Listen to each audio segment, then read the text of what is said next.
Dünyanın hər qaysı joylaridagi 200 dan ortiq inson haqlari tashkilotlari, hukumatsiz organlar va guruhlar birlashma bayonot e'lon qilib, Birlashgan Davlatlar Tashkilotining inson haqlari oliy amaldori Michelle Bacheletni Sharqi Turkiston ziyorati planini o'zgartirishga chaqirdi. Amerika ovozining bu vaqtdagi xabarda bildirilishicha, 220 tashkilot 5 may e'lon qilgan mazkur birlashma bayonotda bu mezgilda ziyorat qilishning amaliyotda Xitoyning xalqaroga qaratgan tashviqotiga foydali bo'lishi mumkinligini ta'kidlagan.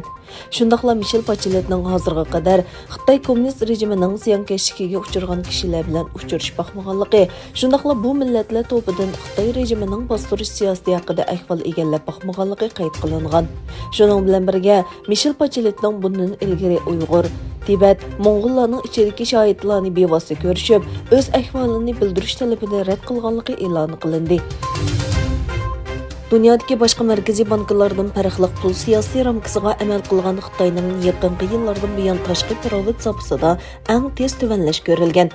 Hukumat sonliq ma'lumotlariga qaraganda 4-oyda davlatning tashqi pirovit zapisi 68 milliard dollar tuvanlab 3 trillion 120 milliard dollarga tushib qolgan.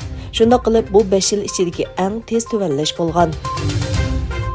Tor bexatarligi tadqiqotchilarining yaqinda oshkorlashicha, Xitoyga bog'langan xakerlar guruhi Amerika, Yevropa va Osiyodagi 30 necha yasamochilik va texnika shirkatining sezgir uchurlarini o'g'irlagan.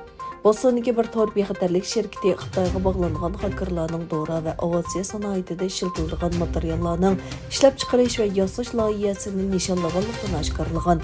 Egillanishicha, Xitoyga chetishli xakerlar guruhi boshlig'idagi to'g'ri hujumi hozirga qadar yasamochilik, energiya va dori sanoatini o'z ichiga olgan davlat halqagan 30 shirkatning necha trillion dollar qiymatidagi sezgir texnika uchurlarini o'g'irlagan. Koreya va Yaponiya doiralari Shimoliy Koreyaning Yapon dengiziga qaratilgan gumonliq boshqarilgan bomba qo'yib berganligini oshkorlagan. Egillanishicha, buning bilan Shimoliy Koreya 2022 yilining 5-dan boshlab hozirga qadar 15 qatim boshqarilgan bomba sinov qilgan. Google, Twitter, Facebook qatorli qo'llanilgan programmalardan keyin Amerikaning yana bir asosli yumshoq detali Xitoydagi cheklangan programmalar tizimiga kirdi. Xitoy hukumati Microsoftning tog'liq mashg'ulot sistemasi Windows'ni cheklashni qaror qildi. Egillanishicha, Xitoy doiralari hukumat organlaridagi chet el markali kompyuter va Windows mashg'ulot sistemasining o'rnini davlat ichida taraqqiy qildirilgan yumshoq detal deb almashtirib ekan. Shimoliy Irlandiyadagi parlament saylimida Angliyadan ayrilishni va Irlandiya Jumhuriyati bilan birlashishni tashabbus qiladigan Sinn Féin partiyasi g'alaba qildi. Bu natija bilan rayonning 100 yillik tarixida tunji qatam Irlandiya Millatchi partiyasi saylamda birinchi o'ringa o'tdi va bosh ministr tayinlash fursatiga erishdi. Azərbaycan Dövlət Bexatarlik İdarəsi bir qism Rossiya əməldarlarının Azərbaycanda 3-cü dövlətin iqtisadi yardımı bilan biologiyalik tədqiqat mərkəzlərinin mövcud ikənligi toğrusida sözlərini rədd qildi.